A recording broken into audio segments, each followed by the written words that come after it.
पड़ी गांव छत्तीसगढ़ के रायगढ़ जिले के पुसौर विकास खंड में कोड़ातराई से सरिया मार्ग पर स्थित एक गांव के मुख्य द्वार से प्रवेश करते ही गांव में स्थित प्रभु जगन्नाथ जी के विशाल मंदिर का शिखर नजर आता है और कुछ दूर चलते ही हमें महाप्रभु जगन्नाथ जी के इस भव्य मंदिर के दर्शन होते हैं, जिसका पुनर्निर्माण वर्ष 2022-23 में हुआ है। बताया जाता है कि यह मंदिर 16वीं शताब्दी में स्थापित किया गया था, परंतु इस भव्य मंदिर के पूर्व में जो मंदिर स्थापित था उसका निर्माण 1914 के आसपास किया गया था, जो कि जर्जर अवस्था में पहुंच चुका था। सन 2020 में गांव वालों के सामूहिक प्रयास से मंदिर का जीर्णोद्धार व पुनर्निर्माण का कार्य प्रारंभ किया गया था। वर्ष 2021 में मंदिर का कुंभ भराई का आयोजन किया गया था, जिसमें गांव के साथ साथ आसपास के अंचल के हजारों श्रद्धालुओं ने अपनी सहभागिता दी व पुण्य के भागी बने। इस प्रकार से अप्रैल 2023 में यह मंदिर अपने वर्तमान भव्य स्वरूप में बनकर तैयार हुआ।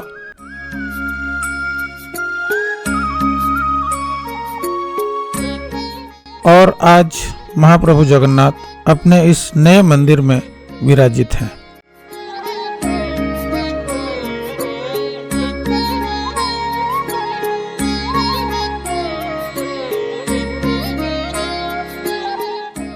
मंदिर की आंतरिक दीवारें विभिन्न देवी देवताओं की आकर्षक मूर्तियों से सुसज्जित हैं और इसकी संपूर्ण भव्यता श्रद्धालुओं के मन को भक्ति भावना से प्रफुल्लित कर देता है। मंदिर के इस पुनर्निर्माण कार्य में गांव के समस्त लोगों ने शारीरिक, मानसिक, आत्मिक, आर्थिक, पारिश्रमिक सर्वांग रूप से सहयोग किया।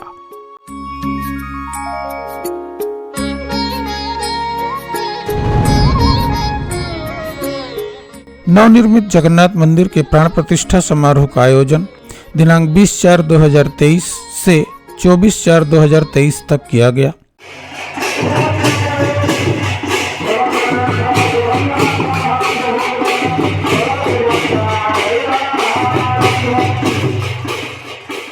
प्राण प्रतिष्ठा समारोह का शुभारंभ एक भव्य कलश यात्रा से किया गया, जिसमें आसपास पूरे अंचल से हजारों की संख्या में श्रद्धालु सम्मिलित हुए।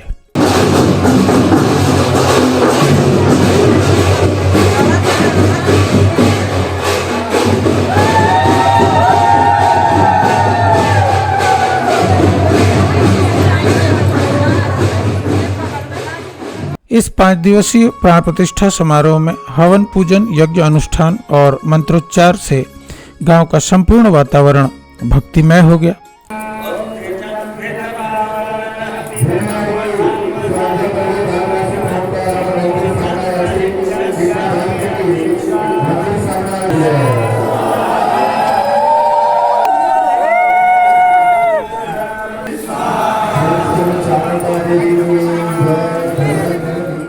स्थानीय लोगों के साथ साथ ओडिशा के पुरी से पधारे संत जनों की उपस्थिति ने समारोह की गरिमा को और भी बढ़ा दिया।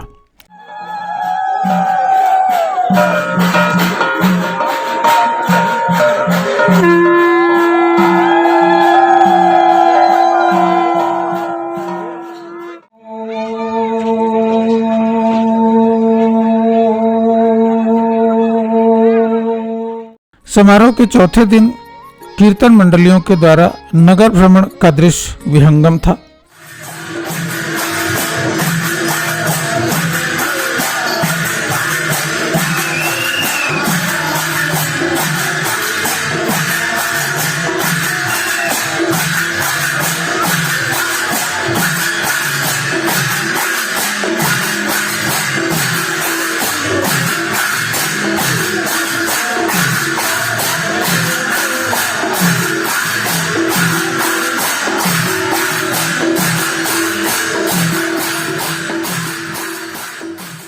महाप्रभु जगन्नाथ जी के मंदिर प्रवेश के समय के दृश्य को देखकर लोग भाव विभोर हो गए।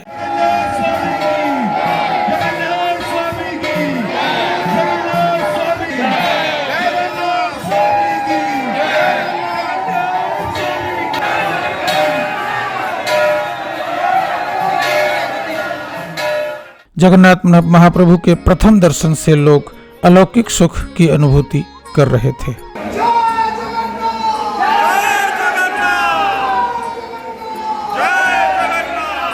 बोलिए जगन्नाथ स्वामी की, जगन्नाथ स्वामी की।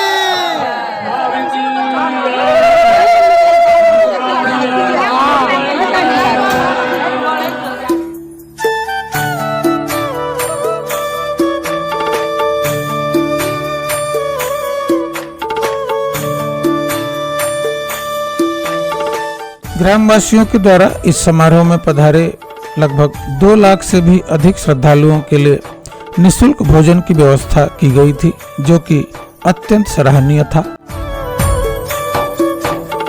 अन्य आकर्षणों में बरगढ़ धनु यात्रा के कंस महाराज की उपस्थिति ने लोगों को खासा आकर्षित किया। आगंतुक श्रद्धालुओं ने मीना बाजार का भी लुत्फ उठाया। साथ ही उड़ीसा के प्रख्यात गीतकार, संगीतकार व निर्देशक मनमथ मिश्र जी की भजन संध्या ने लोगों का मन मोह लिया।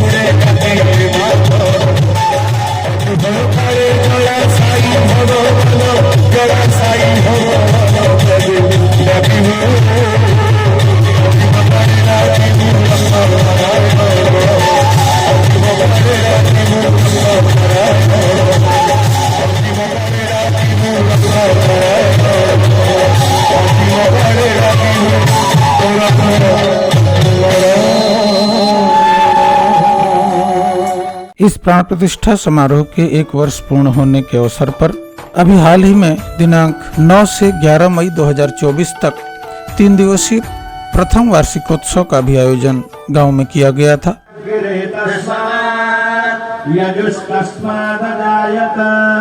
ओम भगवते श्री लक्ष्मी नारायणाभ्यां नमः। वस्त्रं यज्ञोपवीतं उपवस्त्रं समर्पयामि, जिसमें यज्ञ अनुष्ठान के साथ साथ पुनः मीना बाजार एवं उड़ीसा के सुविख्यात भजन गायक पंकज जाल जी का भजन संध्या कार्यक्रम श्रद्धालुओं के विशेष आकर्षण का केंद्र रहा।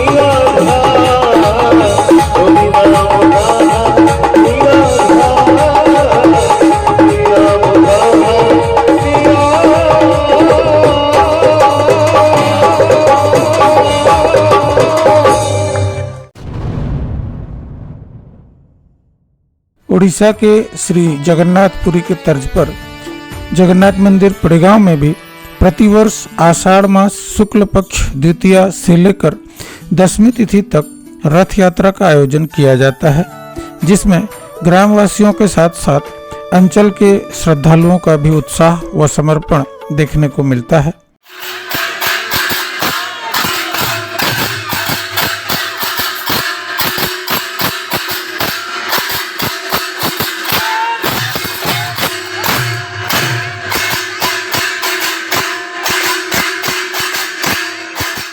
पड़ेगांव के इस रथ यात्रा से संबंधित लगभग 100 वर्ष पुराना एक छायाचित्र भी प्राप्त हुआ है, जिससे इस रथ यात्रा की ऐतिहासिक पृष्ठभूमि का पता चलता है।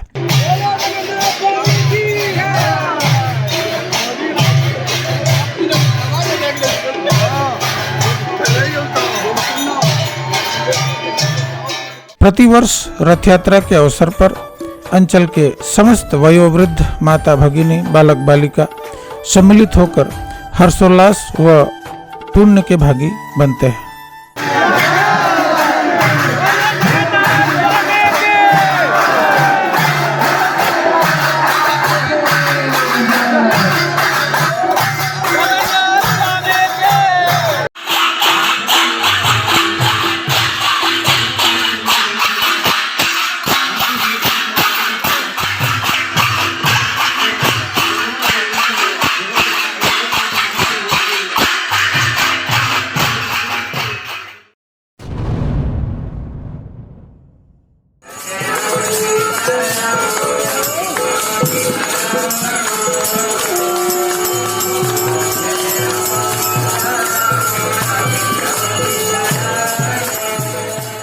श्री जगन्नाथ धाम पड़ीगांव में प्रतिवर्ष श्रावण मास के शुक्ल पक्ष सप्तमी तिथि से लेकर श्रावण पूर्णिमा अर्थात रक्षाबंधन के दिन तक एक सप्ताह का अखंड राम नाम सप्ताह का आयोजन किया जाता है।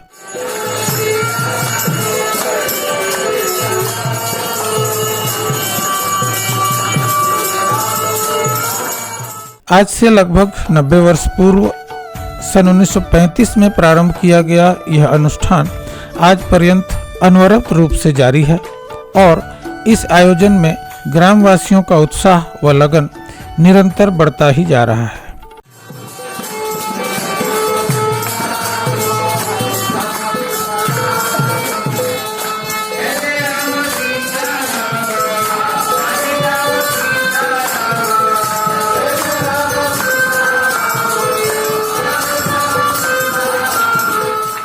जगन्नाथ मंदिर पड़ीगांव रायगढ़ जिला ही नहीं अपितु पूरे छत्तीसगढ़ का एक प्रसिद्ध जगन्नाथ मंदिर है। लगभग 110 साल पहले इस मंदिर का निर्माण हुआ था और इस मंदिर के प्रति इस क्षेत्र के गांव के लोगों की अपार श्रद्धा है। इसे द्वितीय पुरी का अगर दर्जा दिया जाए तो अतिशयोक्ति नहीं होगा और पिछले 2020 में इसको जीर्णोद्धार के लिए एक जगन्नाथ सेवा समिति बनी गई गांव में और अत्यंत कम समय में जिस तरह से यह भव्य मंदिर तैयार हुआ, मैं तो यही कहूँगा कि वो जगन्नाथ महाप्रभु की ही कृपा है। नहीं तो हमारे आम जनता के बस में ये बात नहीं थी कि इतना खर्च हम लोग कर पाएँ, किंतु जगन्नाथ महाप्रभु की कृपा से किसी प्रकार का विघ्न भी नहीं हुआ और स्वयं मुक्त हस्त से दानदाता सामने आए और आज यह मंदिर प्राण प्रतिष्ठा भी हो चुकी है। बीड़ानासी कटक के राम निगमेश्वर मंदिर के संत चैतन्य महाराज का आशीर्वाद एवं मार्गदर्शन इस मंदिर को हमेशा मिलता रहता है। इसी तारतम्य में सन 1935 से स्थापित अखंड राम नाम सप्ताह का 89वां वर्ष अभी चल रहा है और इसकी कहानी भी अजब है। पहले श्रावण के महीने में हर साल हैजा का प्रकोप होता था। गांव के वयोवृद्ध बुजुर्ग स्वर्गीय दाशरथी पंडा, लोकनाथ पुरोहित जैसे लोग सामने आए और यहाँ अखंड राम नाम सप्ताह स्थापित किए। उन्हें संस्थापक कहा जाता है और अनवरत हर साल निर्विघ्न रूप से यह महायज्ञ यहाँ संचालित होते आ रहा है। कभी किसी प्रकार का विघ्न नहीं हुआ है, यही इसकी खासियत है। और पिछले 7 दिनों से अपार भीड़ संध्या के समय यहाँ हो रही है। यही इसका प्रमाण है कि इसके प्रति कितनी श्रद्धा है।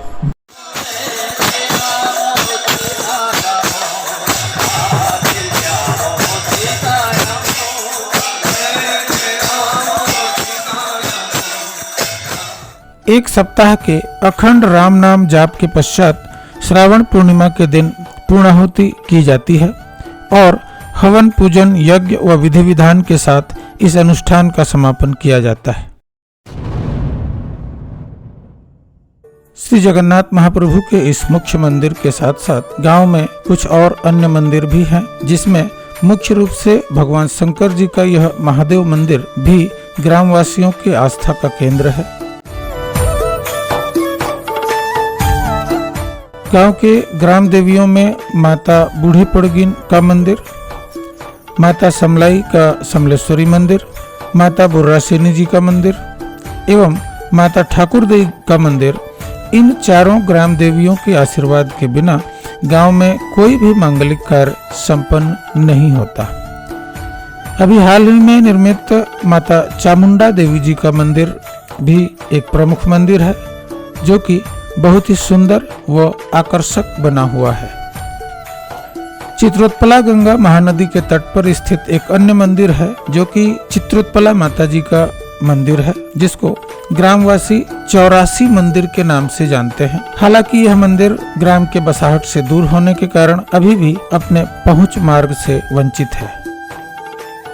गांव में शनिदेव जी का मंदिर तथा पंचमुखी हनुमान जी का मंदिर भी ग्राम की धार्मिक आस्था को विस्तार प्रदान करता है।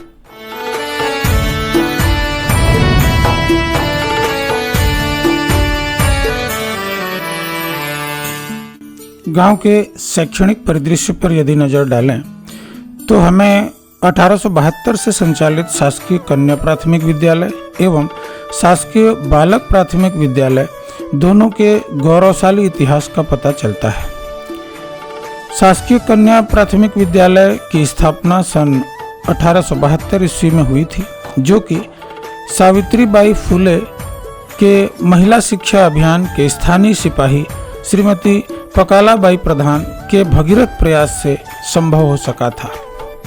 पड़ीगांव के गौरवशाली इतिहास में पड़ीगांव के हृदय स्थल में बसा कन्या प्राथमिक शाला 1872 यानी आज से 151 वर्ष पूर्व से संचालित है। जिस जमाने में महिलाएं घर से निकलती नहीं थीं, उस समय राजा राम मोहन राय, ईश्वरचंद विद्यासागर देश में नारी शिक्षा को बढ़ावा देने के लिए प्रचार प्रसार कर रहे थे और उसी समय यह प्राथमिक शाला छत्तीसगढ़ ही नहीं अपितु मध्य प्रदेश का प्रथम कन्या स्कूल कहा जाना अतिशयोक्ति नहीं होगा। मेरी जानकारी के अनुसार 1903 में हमारे छत्तीसगढ़ के राजधानी में कन्या स्कूल प्रारंभ किया गया था और राजधानी के कन्या स्कूल से भी लगभग 31 वर्ष पूर्व, चूंकि राजधानी में 1903 में प्रारंभ किया गया था कन्या स्कूल, सालेम कन्या स्कूल, उससे भी 31 वर्ष पूर्व चित्रोत्पला के तट पर बसा रायगढ़ जिले के दक्षिण में लगभग 25 किलोमीटर दूरी में बसा ग्राम पड़ीगांव में यह स्कूल संचालित है और अपने आप में यह स्कूल गांव का बहुत बड़ा गौरव है। श्रीमती पकालाबाई प्रधान यहाँ की प्रधान पाठिका थीं उस समय और उनके पति मधुसूदन प्रधान सहायक शिक्षक थे और मेरी जानकारी के अनुसार मेरे नाना जी ने मुझे जो बताया था, उनकी माँ श्रीमती पकालाबाई प्रधान उस जमाने में 7वीं यानी मिडिल स्कूल पास थी। तो मैंने उनसे पूछा कि ये कहाँ पढ़ रही थी, तो चूंकि गांव के मालगुजार ध्रुव गोटिया की बेटी थी ये और बरगढ़ के पास भड़ी गांव से एक शिक्षक यहाँ आकर घर में उनको पढ़ाया था। निरीक्षण पंजी से जानकारी मिलती है कि उस समय इस स्कूल में सिलाई बुनाई डंडा चालन भी सिखाया जाता था और उस जमाने में 60 बालिकाएं इस स्कूल में पढ़ रही थीं, जो हम लोगों के लिए अत्यंत गौरव की बात है।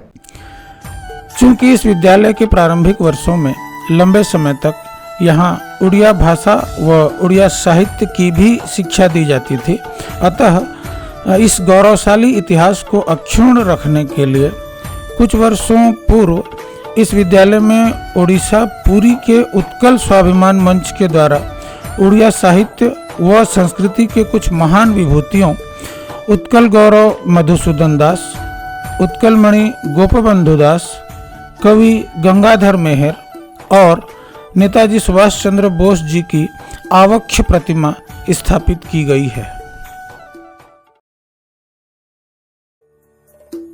इस कड़ी में शासकीय बालक प्राथमिक विद्यालय की स्थापना भी सन 1872 ईस्वी में ही हुई थी। इस विद्यालय के ऐतिहासिक परिदृश्य में महान संस्कृत कवि एवं अभिनव कालिदास की उपाधि से सुशोभित पंडित सदाशिव दास एवं 1936-37 में बनारस हिंदू विश्वविद्यालय से अंग्रेजी साहित्य, हिंदी, संस्कृत व दर्शन शास्त्र में अंचल के प्रथम स्नातक श्री दैत्यारी प्रसाद पंडा जैसे छात्रों का गौरवशाली इतिहास भी सम्मिलित है। मध्य प्रदेश राज्य की स्थापना से लगभग 84 वर्ष पूर्व यानी अंग्रेज़ों के शासनकाल में जब भारत स्वतंत्र नहीं हुआ था, तब 1/4/1872 को ग्राम पड़ी गांव में बालक प्राथमिक शाला की स्थापना हुई थी। तब मध्य प्रदेश राज्य नहीं हुआ करता था। मध्य प्रांत एवं बरार यानी कि सेंट्रल प्रोविंस सीपी बरार के नाम से यह क्षेत्र जाना जाता था और इसका मुख्यालय नागपुर में था। इससे पता चलता है कि इस अंचल में शिक्षा के प्रति लोगों का रुझान कैसा था और लोग शिक्षा प्राप्ति हेतु कितने आतुर हुआ करते थे। तो 1872 में बालक प्राथमिक शाला की स्थापना जब यहाँ की गई थी तो उस समय प्रथम जो यहाँ प्रविष्ट प्राप्त विद्यार्थी थे उनका नाम गदाधर था, वो ब्राह्मण समुदाय के थे और इस विद्यालय ने हजारों विवेकवान तैयार कर राष्ट्र की सेवा हेतु समर्पित किया है। उसमें खास नाम आता है सदाशिव दास, जिन्हें आधुनिक कालिदास की संज्ञा दी गई है और उनके नाम से ही हमारे गांव को गौरव गांव घोषित किया गया। वो भी इसी विद्यालय के होनहार छात्र हुआ करते थे। वो 1913 में इस विद्यालय में प्रविष्ट होकर के 1918 तक विद्यालय में प्राथमिक शिक्षा प्राप्त किया उन्होंने। साथ ही साथ उनके पश्चात श्री दैत्यारी प्रसाद पंडा जी, जो 1936-37 में बनारस हिंदू विश्वविद्यालय से इस अंचल, इस क्षेत्र के प्रथम स्नातक विद्यार्थी होने का जिन्हें गौरव प्राप्त है, वो भी इसी विद्यालय के छात्र रहे हैं। तो इस तरह 1872 से लेकर आज तक यह विद्यालय काफ़ी विवेकवान लोगों को तैयार कर चुका है और इस क्षेत्र में शिक्षा के प्रति अलग जगाता आ रहा है। लोग तब से लेकर आज तक शिक्षा प्राप्ति के लिए जो है विशेष रूप से प्रयास करते रहे हैं और विद्यालय अति प्राचीन ही नहीं है, ऐतिहासिक धरोहर के रूप में वर्तमान में चल रहा है। गांव के गौरवशाली विरासतों में रायगढ़ रियासत के राजा भूपदेव सिंह द्वारा 1906-07 में निर्मित यह राजभवन भी सम्मिलित है, जो कि संभवतः उन्होंने अपने पुत्र एवं रायगढ़ रियासत के महान राजा चक्रधर सिंह के जन्म के शुभ अवसर पर बनवाया था।